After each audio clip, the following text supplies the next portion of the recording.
దేవునికి స్తోత్రం. మన ప్రభువును రక్షకుడైన యేసుక్రీస్తు వారి నామంలో అందరికీ ఈ ఉదయకాల శుభములు తెలియజేయుచున్నాను. ఈరోజు దేవుని వాగ్దానము లోకాసు వార్త 18వ అధ్యాయము 1వ వచనము.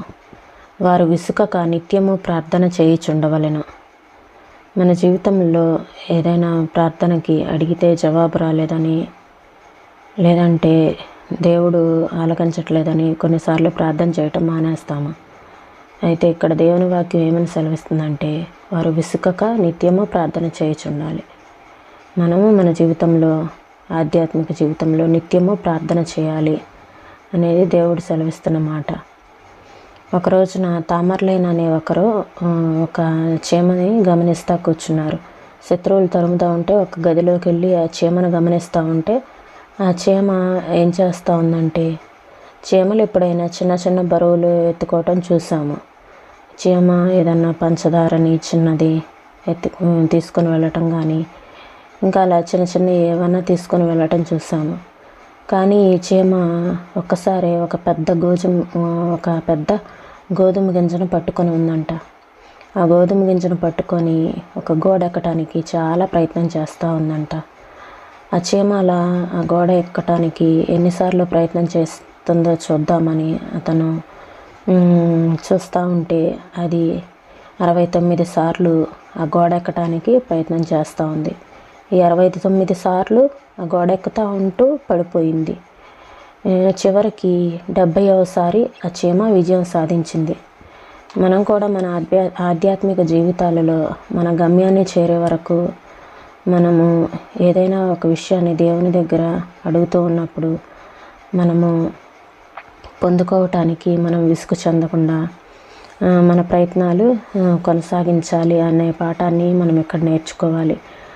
అలానే మనము ఏదైనా చేయాలంటే ముందు ఏదైనా పనిలో, ఏదైనా పిల్లలు కానీ చదువులో కానీ చదువుతున్నప్పుడు వాళ్ళు ఆ చదువుచున్న వాటిలో విజయం సాధించాలంటే ముందు ఏం చేయాలి? సాధన అనేది చాలా అవసరం. ముందు చదవాలి. సాధన అనేది చాలా అవసరం. అలానే మన ఆధ్యాత్మిక జీవితానికి ఈ సాధన అనేది అన్వయించుకొని మనం సాధన చేస్తూ ప్రార్థనను కూడా మనము సాధన చేయాలి. ప్రార్థనను కూడా సాధన చేస్తూ ఉంటే మనకి దేవునికి మనకి ఒక మంచి సహవాసం అనేది ఏర్పడుతుంది. వారు చీమ దగ్గరికి వెళ్ళండి. తామర్లేన్ తన స్నేహితులకి ఎప్పుడూ ఒక సంఘటనను చెబుతుండేవాడు. ఒకసారి నేను శత్రువు తరుముతూ ఉంటే ఒక పాడుబడిన భవనంలో తలదాచుకున్నాను. అక్కడ కూర్చొని చాలా గంటలు గడిపాను. నా నికృష్ట స్థితిని గురించి అతిగా ఆలోచించి మనసు పాడు చేసుకోకుండా ఉండాలని అక్కడ పాకుతున్న ఒక చీమను గమనిస్తూ కూర్చున్నాను.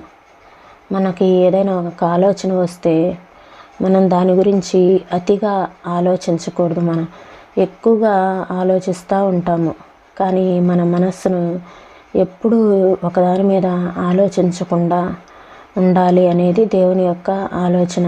అతిగా ఆలోచించి మన మనసుని ఒక్కొక్కసారి పాడు చేసుకుంటూ ఉంటాం. అంటే వచ్చేటువంటి పరిస్థితుల ప్రభావం వలన, వచ్చేటువంటి సమస్యలను బట్టి మన ఆలోచనని ఆ సమస్య నుంచి ప్రక్కకు తిప్పుకునే విధంగా మనం ఉండాలి అనేది దేవుని యొక్క ఆలోచన.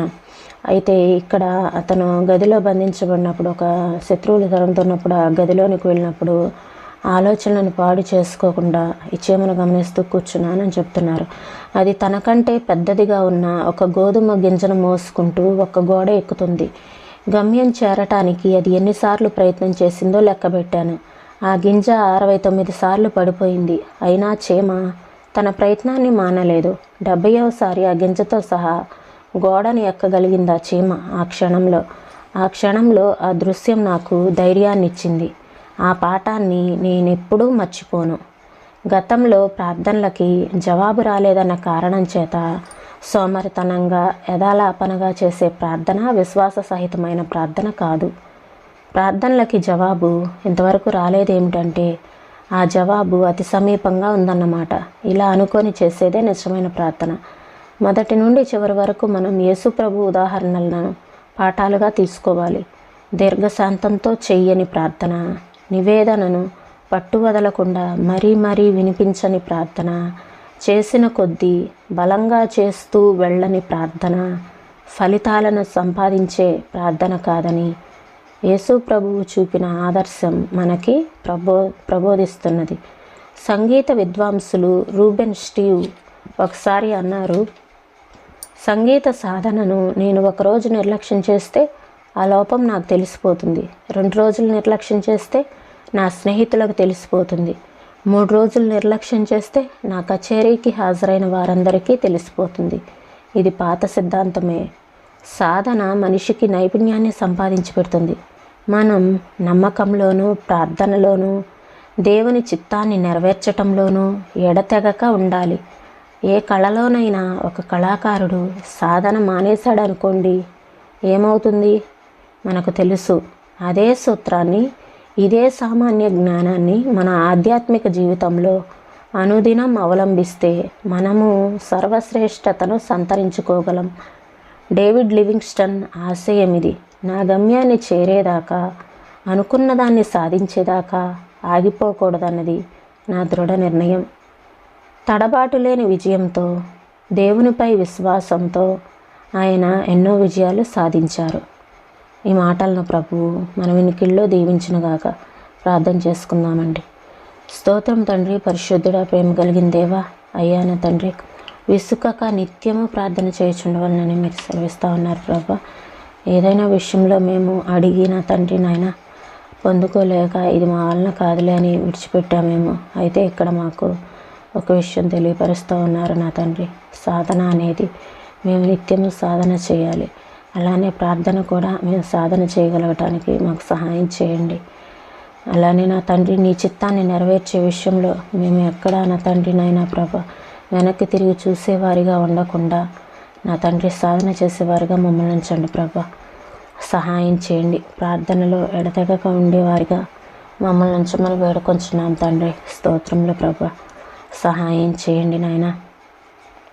అయ్యా నా తండ్రి నాయన, ఏదైనా ఒక ఆలోచన వచ్చినప్పుడు ఎక్కువగా అతిగా ఆలోచించకుండా మా ఆలోచనలను మీ వైపు తిప్పుకోగలిగేలా మమ్మల్ని మేము అయ్యా సర్ది చెప్పుకొని మమ్మల్ని మేము నా తండ్రి నాయన ప్రభా అయ్యా నా తండ్రి మేము ముందుకు వెళ్ళటానికి సహాయం చేయమని అడుగుచున్నాను ప్రభా. అయ్యా ఎక్కువగా ఆలోచించకుండా అతిగా ఆలోచించి మా మనస్సును మేము పాడు చేసుకోకుండా నా తండ్రి మీ ఆలోచనలతోటి మా మనస్సుని నింపుకోవటానికి సహాయం చేయమని అడుగుచున్నాను ప్రభా. అయ్యా సమస్యలు, కష్టాలు, శ్రమలు, ఇబ్బందులు, ఇరుకులు ఏమున్నప్పటికీ నా తండ్రి నాయన ప్రభా మీరు మాకున్నారు నా తండ్రి. మాట్లాడే దేవుడు నా తండ్రి నాయన ప్రభా, ప్రార్థన ఆలకించే దేవుడు తండ్రి, నీకు వందనాలు చెల్లిస్తున్నాం నాయన. ప్రార్థన ఆలకించేవాడా సర్వశరీరుల ఎద్దకు వచ్చిద్దరని మీ వాక్య భాగం సెలవిస్తూ ఉంది ప్రభా. అవును నా తండ్రి నాయన ప్రభా, మేము నీ ఎద్దకు వచ్చి నా తండ్రి మాకున్న సమస్యలను మీతో చెప్పుకోవటానికి మాకు సహాయం చేయండి ప్రభా. మీ కృపను అనుగ్రహించండి. ఈ ఉదయకాల సమయంలో ప్రతి ఒక్కరికి మంచి ఆరోగ్యాలను అనుగ్రహించండి, సహాయం చేయండి. మీ కృప చేత నింపి నడిపించమని యేసయ్య నామంలో అడిగి వేడుకొంచున్నాం తండ్రి. ఆమేన్.